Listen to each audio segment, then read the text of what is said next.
ക്രോഷ്യയിൽ final product ഒക്കെ നല്ല അടിപൊളിയാവണമെന്നുണ്ടെങ്കിൽ first ചെയ്യുന്ന ചെയിൻ സ്റ്റിച്ചസ്, സ്റ്റാർട്ടിങ് ചെയിൻസ് ഒക്കെ നല്ല നീറ്റായിട്ട് സ്റ്റിച്ച് ചെയ്യാൻ പറ്റണം. ഫസ്റ്റ് വേണ്ടത് കറക്റ്റായിട്ട് ഹോൾഡ് ചെയ്യാൻ പഠിക്കലാണ്. ഒന്നെങ്കിൽ ഇതുപോലെ ഫോർവേഡ് ആയിട്ടോ അല്ലെങ്കിൽ ഇതുപോലെ ബാക്ക്വേർഡ് ആയിട്ടോ ഫിംഗറിൽ റാപ്പ് ചെയ്ത് കൊടുക്കുക. സെക്കൻഡ് കാണിച്ച മെത്തേഡാണ് കുറച്ചുകൂടെ ബെറ്റർ. സെക്കൻഡ് തിങ്, നീറ്റായിട്ടുള്ള സ്റ്റിച്ച് കിട്ടാൻ ഈ ഒരു ലൂപ്പിനെയാണ് നമ്മൾ ശ്രദ്ധിക്കേണ്ടത്.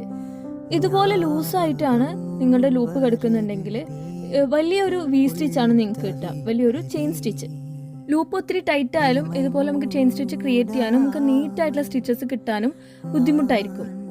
And if you are a complete beginner, wrap ചെയ്തിട്ട് ചെയ്യുന്ന ബുദ്ധിമുട്ടാണെങ്കിൽ ഇതുപോലെ കൈകൊണ്ട് യാൺ ഓവർ ചെയ്തിട്ട് സ്റ്റിച്ചസ് ക്രിയേറ്റ് ചെയ്ത് നോക്കുക.